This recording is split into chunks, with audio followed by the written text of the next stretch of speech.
And this is the next part of this question, and in this question we have to find out also the value of x and y. जैसे कि पिछले part में हमने x and y की value को find out किया था, वैसे ही हमें इसकी वैल्यूज को फाइंड आउट करना है। तो इस पैरेललोग्राम के अंदर हमें यहाँ पर दो डायगोनल्स दे रखे हैं एंड दोनों के दोनों डायगोनल्स को एक दूसरे को बीच में से बाइसेक्ट किया गया है। दोनों के दोनों डायगोनल्स एक दूसरे को यहाँ बाइसेक्ट कर रहे हैं। जब भी दो डायगोनल्स एक दूसरे को बाइसेक्ट करते हैं तो वो हाफ डायगोनल इस हाफ डायगोनल के इक्वल होता है। जैसे कि ये 20 है यहाँ से लेकर यहाँ तक, तो इस 20 के इक्वल इसका हाफ डायगोनल होगा जो यहाँ से लेकर यहाँ तक है। एंड इस डायगोनल की वैल्यू है y+7। दैट्स मीन ये जो हाफ डायगोनल है वो हाफ डायगोनल इस 20 के इक्वल होगा। तो यहाँ पर इसका सॉल्यूशन स्टार्ट करते हैं।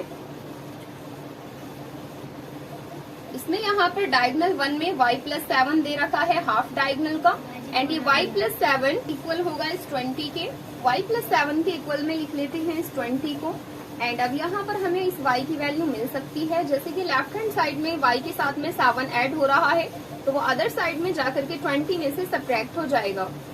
तो y की वैल्यू यहाँ पर जब भी 20 में से 7 सब्ट्रैक्ट होगा तो y की वैल्यू हमें यहाँ पर मिल जाएगी 13। एंड अब जैसे कि हमने इसमें फर्स्ट डायगोनल में इसकी वैल्यू को y की वैल्यू को फाइंड आउट किया, सिमिलरली वैसे ही हम इस सेकंड वाले डायगोनल में भी इसकी वैल्यू को वैसे ही फाइंड आउट करेंगे।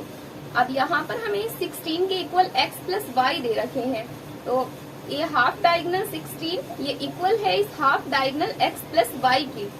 तो यहाँ पर लिख लेते हैं, तो यहाँ पर लिखते हैं x+y इक्वल्स टू 16। अब x की वैल्यू तो हमें मालूम नहीं है कि x की वैल्यू कितनी है, तो x को हम यहाँ पर एज इट इज कॉपी करेंगे। बट हमें y की वैल्यू यहाँ मालूम है कि y की वैल्यू 13 सेंटीमीटर है, तो y की प्लेस पर हमें यहाँ 13 को पुट करना होगा। एंड राइट हैंड साइड में यहाँ भी 16 centimetre as it is copy होगा। अब जैसे कि यहाँ पर x के साथ में 13 ऐड हो रहा है तो वो अदर साइड में जाकर के यहाँ सब्ट्रैक्ट हो जाएगा। एंड जब 13 को 16 में से सब्ट्रैक्ट करेंगे तो हमारे पास ये बन जाएगा 3 ओनली, एंड 3 हो जाएगा centimetre.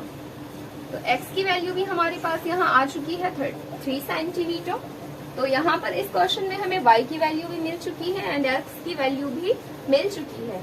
So this was the answer of this question and now let's come to the next question.